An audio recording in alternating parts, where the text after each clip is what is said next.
You are looking at the deepest image of our universe ever taken. Every speck of light you see isn't a star, it's a whole galaxy, home to billions, maybe even trillions of its own stars. It's a mind-bendingly vast tapestry, woven from the light of ancient worlds. But what if I told you that just 3 years ago, this is what we thought was the edge of everything? And what if I told you that hiding in the familiar darkness between these galaxies, a completely new, invisible universe was waiting to be discovered? Back in July of 2022, the James Webb Space Telescope released its first deep field image, and it completely redefined our place in the cosmos. It was celebrated as the deepest, sharpest infrared picture of the universe we'd ever captured. We thought we had finally seen the dawn of time. We were wrong, because what you're seeing now is the result of a monumental new project, a nearly 100-hour-long stare into the abyss with an instrument so sensitive it can see the faint leftover heat of galaxies born in the cosmic morning. This is the 2025 MIRI Deep Imaging Survey, and it hasn't just broken the record, it has shattered our understanding of the early universe. Today, we're taking a journey back in time. We'll look at the old champion, the groundbreaking 2022 Deep Field, and see why it was such a big deal. Then, we'll unveil its successor, this breathtaking new panorama, and discover the secrets that were lurking in the dark. What new kinds of galaxies has Webb found? How does this flip the script on cosmic evolution? And what does it mean when every time we look deeper, the universe just gets bigger, stranger, and more complex? Get ready, because the map of our universe has just been redrawn. To really get what a huge deal this 2025 image is, we need to rewind a bit. We have to understand the giant leap that even made it possible. The story of deep field astronomy is really a story about pushing technology to its absolute limits, all to answer one question: where did we come from? For decades, the undisputed champ of this quest was the Hubble Space Telescope. In 1995, astronomers took a massive gamble. They pointed Hubble at a totally empty black patch of sky, a spot about the size of a pinhead held at arm's length, and just let it stare for 10 days straight. The result? The legendary Hubble Deep Field. And it was shocking.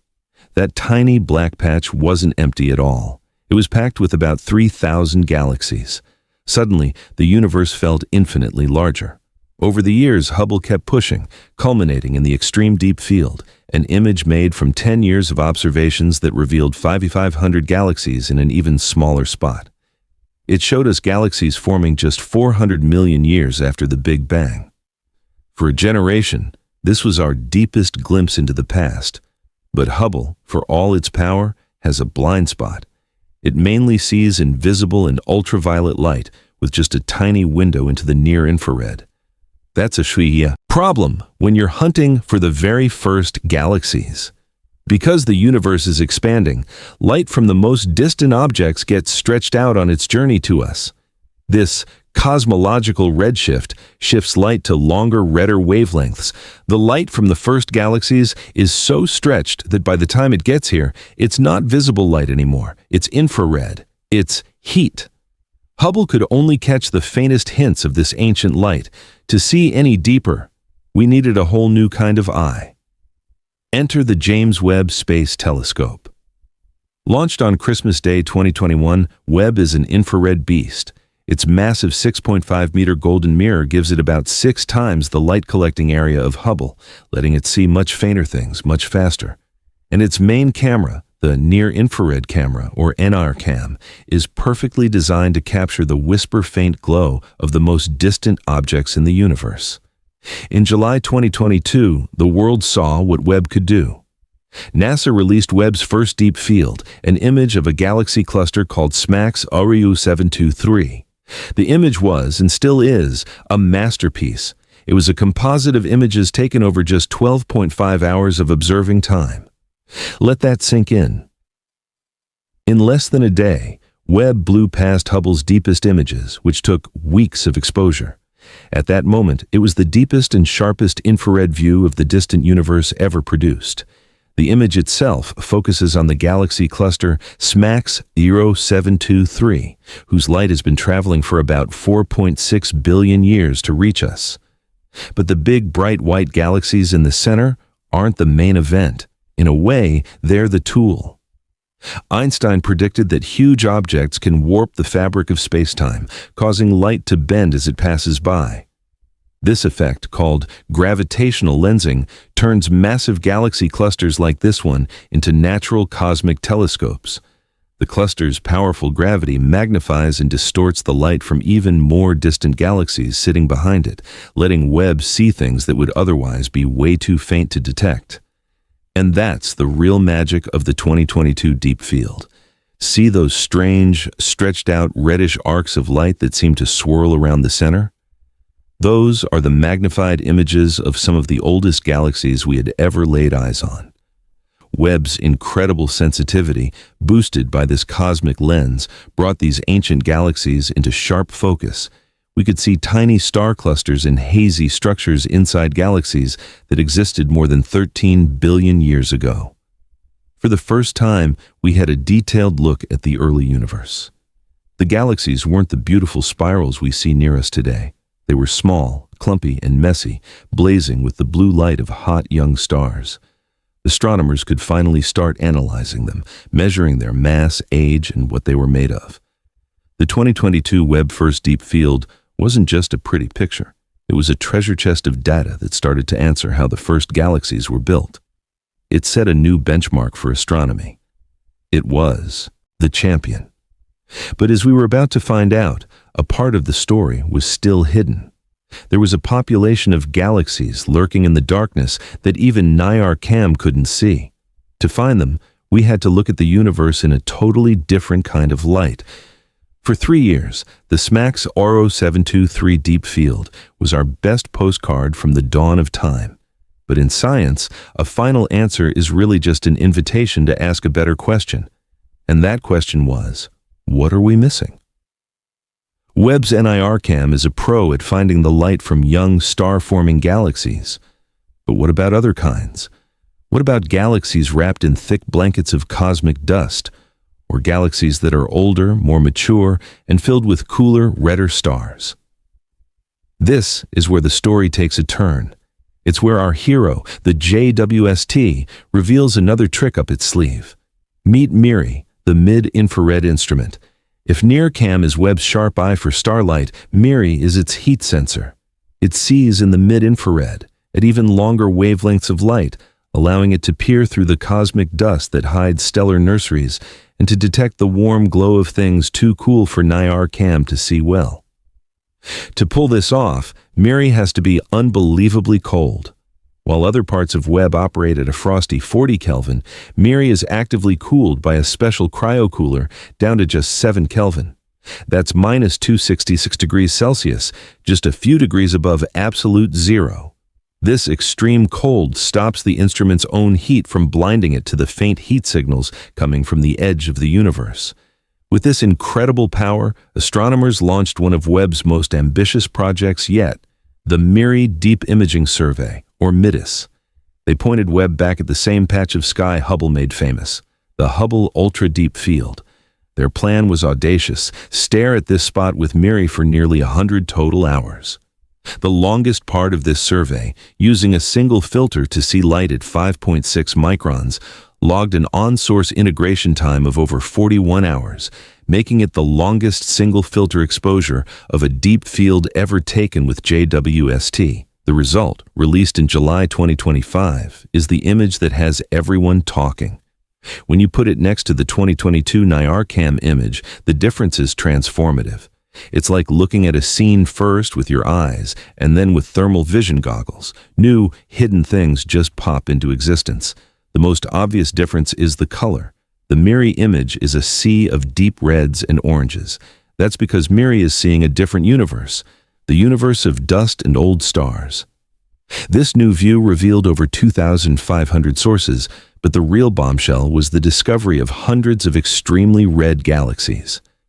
These red galaxies are a huge deal, and they fall into two main groups. First, there are the dust-obscured galaxies. Many of the most active galaxies in the early universe are frantically making stars. This process kicks up tons of cosmic dust, which acts like a thick smog, blocking the visible and near-infrared light from the young stars inside.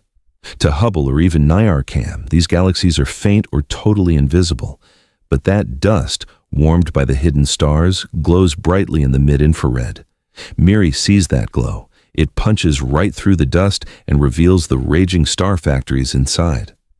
Finding these galaxies means our previous counts of star formation in the early universe were likely underestimates. A whole lot of the action was happening behind the curtain.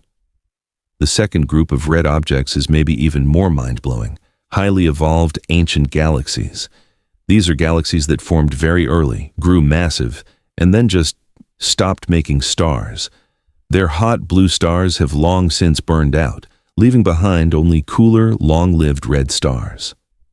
Finding huge, quiescent or retired galaxies this early in the universe is a major headache for our theories. Our models usually predict that galaxies should build up their mass slowly over time.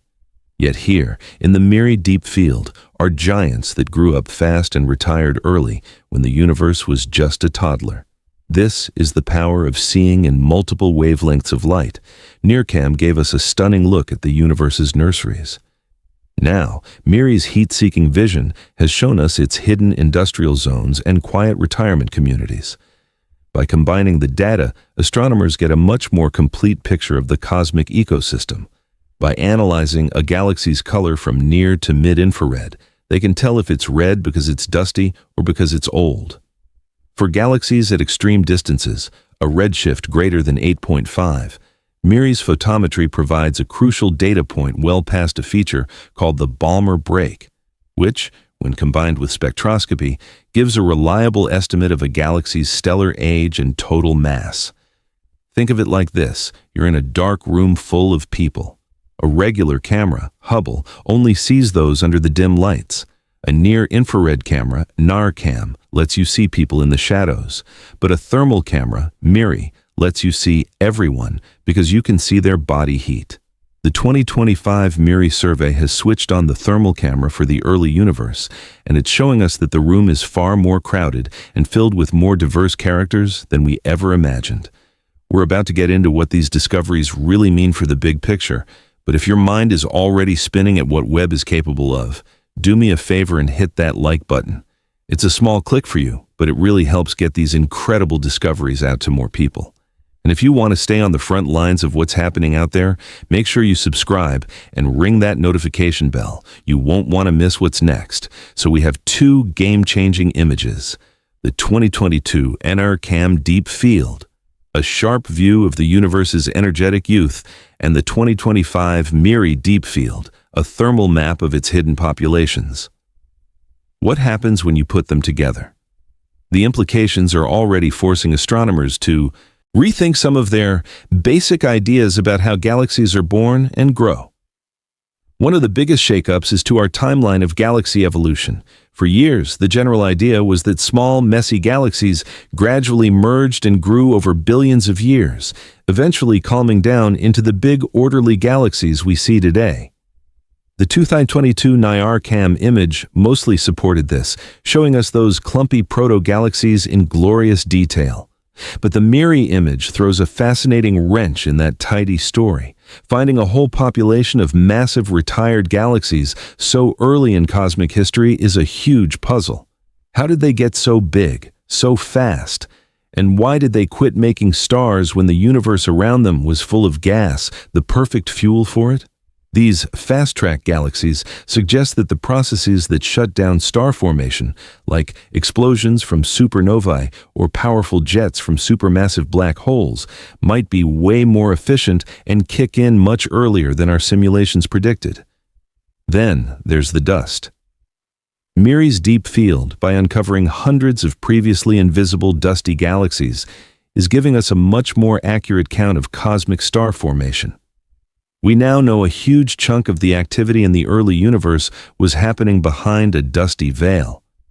This means the universe was even more productive in its youth than we thought. That has a ripple effect on everything, From how quickly heavy elements were created and spread through the cosmos to the epic story of reionization. Let's talk about reionization. This is one of the most important chapters in cosmic history. After the Big Bang, the universe cooled and filled with neutral hydrogen gas, entering a period called the Cosmic Dark Ages. It was dark because there were no stars. Then, the first stars and galaxies ignited. Their intense UV radiation began to zap the neutral hydrogen, stripping away electrons and making the universe transparent to light, which it is today. This is the epoch of reionization. A huge goal for Webb is to figure out what drove this process. Was it tons of small, faint galaxies, or a few really big, bright ones? The combo of NIRCam and MIRI is exactly what we need to answer this. By getting a complete census of all galaxies, the unobscured ones seen by NIRCam and the dusty ones seen by MIRI, we can finally build an accurate budget of the total ionizing light being produced back then. MIRI can even study specific signals, like H-alpha emission, in galaxies from this era, giving us a direct probe of their star formation activity and chemical makeup in a way that was simply impossible before. What's more, the incredible detail in these images lets us see the internal structures of these ridiculously distant galaxies. We're not just seeing fuzzy blobs anymore. We can make out their shapes, see their clumpy star-forming regions, and measure how their light is spread out. This helps us test our theories about the role of dark matter, which is thought to provide the gravitational scaffolding that galaxies are built on. The real power here is synergy. The 2025 MIRI survey isn't a replacement for the 2022 NIRCam image, it's the other half of the story. NIRCam finds the lighthouses shining brightly. MIRI finds the hidden embers glowing warmly. Together, they give us a panoramic, multi-temperature view of the cosmic dawn. We can see both the birth of stars in the open and the intense activity happening inside dusty cocoons. We see galaxies just starting out and others that grew up with shocking speed.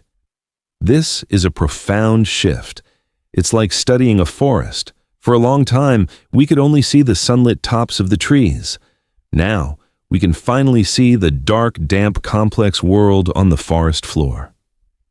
The simple story of cosmic evolution is getting richer, messier, and infinitely more interesting. The release of the 2025 MIRI Deep Imaging Survey isn't the end. It's the starting pistol for a whole new race of cosmic exploration. This image, as revolutionary as it is still just a tiny pinprick in the sky. It raises as many questions as it answers. If we found so many unexpected galaxies in this one little patch, what else is out there? First, the work on this MIRI field has only just begun. The image is the raw material. Now comes the detailed analysis. Astronomers will use another of Webb's instruments, NIRSpec, the near-infrared spectrograph, to break down the light from the most interesting of these new red galaxies. A spectrum reveals a galaxy's chemical makeup, its precise distance, and what's happening physically inside it. Spectroscopy is how we'll turn wow into how. Beyond this one field, the success of the MIRI survey opens the door for even bigger deep field projects. Webb is already working on other large surveys like the Cosmos Webb program, which is mapping a much larger area of the sky. About 0.54 square degrees with NIRCam and 0.19 square degrees with MIRI.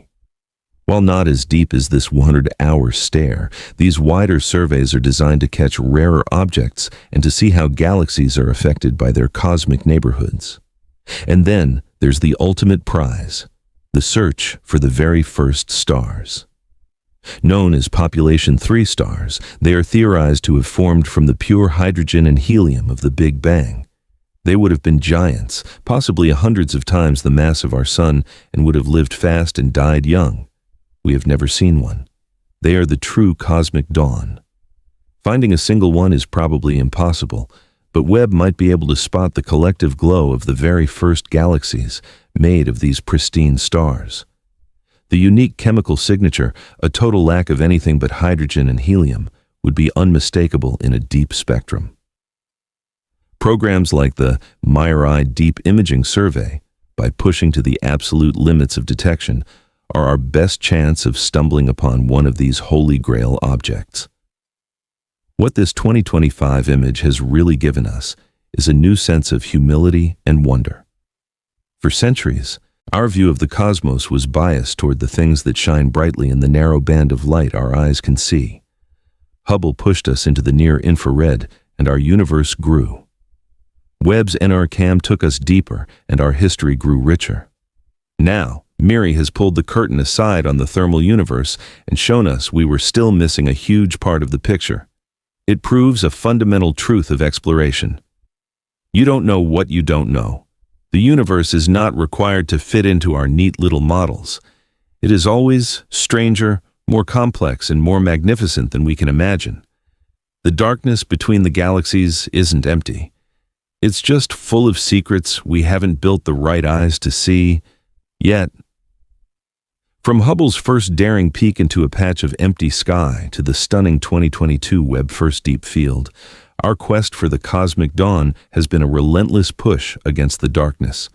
We went from finding thousands of galaxies where we saw none to resolving the building blocks of those galaxies in the first billion years of time. The 2022 Deep Field rightfully earned its place as a landmark achievement, but the universe always has more surprises. The 2025 MIRI Deep Imaging Survey has now completely changed our view of that early era. By staring for nearly 100 hours with its heat-seeking eye, Webb has revealed a hidden cosmos, a universe of hyperactive galaxies smothered in dust, and ancient massive galaxies that grew up and retired with baffling speed. It has shown us that our census of the early universe was incomplete, and that the story of how galaxies came to be is far more complex and far more exciting than we ever knew. This is more than just a new record. This is a new chapter in our cosmic story. Combining NIR-CAM's sharp vision with MIRI's thermal sensitivity gives us a truly complete picture for the first time. We are no longer just seeing the brightest and the bluest. We are seeing the dusty, the old, the red, and the hidden. As astronomers now start the hard work of decoding the light from these newfound objects, we're on the brink of even bigger discoveries. What will these extreme galaxies tell us? Will one of these faint red dots be a portal to the era of the very first stars? The only thing we know for sure is that the universe will keep surprising us. Webb's 2025 Deep Field is a powerful reminder that every time we build a better eye, the cosmos rewards us with a deeper look at where we came from. The map has been redrawn, but the journey has just begun. What do you think is the most mind-blowing part of this new image? The hidden dusty galaxies or the ancient ones that seem to have retired way too early? Let me know your thoughts in the comments below. Thanks for watching.